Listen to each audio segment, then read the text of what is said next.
Ini Rick dan saya telah menghantarnya untuk mengejar puting beliung. Dia memegang sehelai kertas renyuk dengan peta Amerika Syarikat dan set radar murah yang dia tidak tahu bagaimana untuk menggunakannya. Rick sedang memandu ke padang rumput Amerika di mana puting beliung paling kuat sering lahir daripada pelanggaran udara panas dan lembap dan arus udara sejuk dari atas. Siren mula meraung, langit menjadi gelap dan angin membengkokkan semak ke tanah. Bagi penduduk tempatan, ini adalah petanda untuk segera mencari perlindungan, tetapi Rick, sebaliknya, memecut laju kerana matlamatnya adalah untuk sampai ke tengah-tengah ribut. Di depan matanya, awan gelap turun ke tanah. Beginilah puting beliung dilahirkan, udara panas dan sejuk bertembung dan alirannya berpusar menjadi lingkaran. Dari kejauhan, ia kelihatan cantik tetapi membawa maut. Kereta itu melantun di atas bonggol dan Rick menghampiri corong gergasi. Biasanya, nasihatnya adalah untuk menjauhi diri kerana puting beliung boleh berubah arah pada bila-bila masa.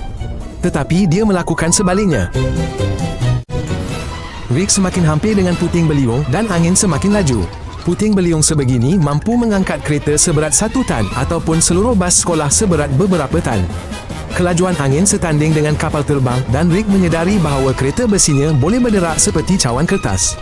Angin semakin kuat dan kereta itu mula tercampak ke sisi.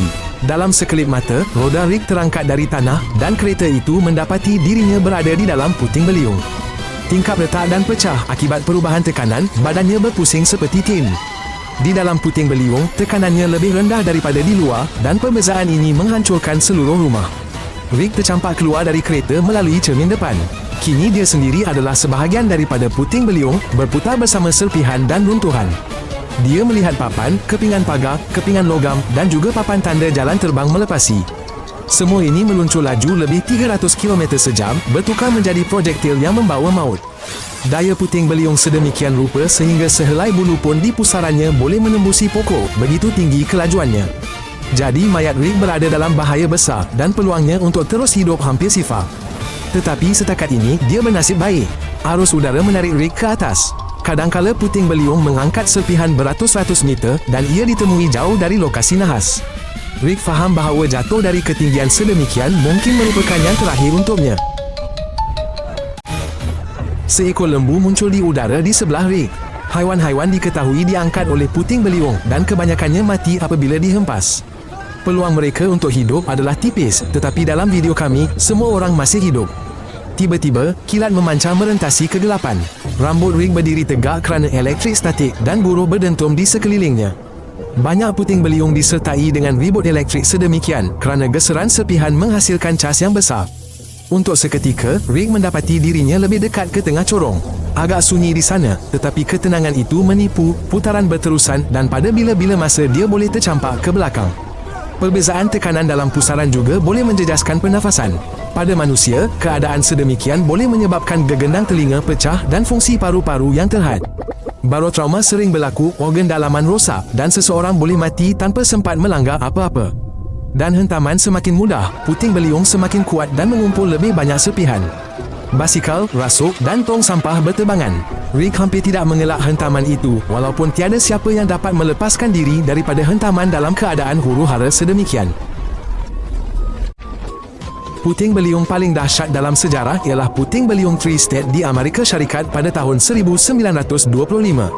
Laluannya berlangsung hampir 4 jam dan meliputi lebih 200 batu dengan angin melebihi 200 batu sejam dan ia meragut nyawa lebih daripada 600 orang. Puting beliung hari ini meniru kuasa itu. Tiba-tiba, puting beliung mula kehilangan kekuatan. Arus udara tidak lagi seganas itu dan objek mula jatuh. Bagi Rick, ini adalah peluang tetapi juga risiko baharu. Sebuah sofa lama jatuh bersamanya. Rick berlanggar dengannya, berpaut padanya dengan tangannya dan Rick jatuh dengan selesa. Putaran puting beliung sebahagiannya melemahkan kelajuan, menjadikan jatuhan kurang berbahaya daripada yang sepatutnya.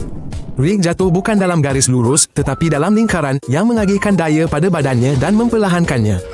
Inilah yang kadangkala menjelaskan keajaiban hidup yang jarang berlaku. Rick duduk di atas sofa terhempas ke dalam timbunan jerami. Hentaman itu telah dilembutkan dan walaupun dia diliputi lebam dan debu, dia secara ajaib masih hidup. Puting beliung itu sudah hilang di kaki langit meninggalkan kemusnahan.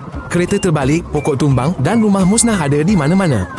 Peluang untuk terselamat daripada puting beliung adalah tipis dan Rick sangat bernasib baik. Dia terselamat hari ini, jadi sokong dia dengan langganan.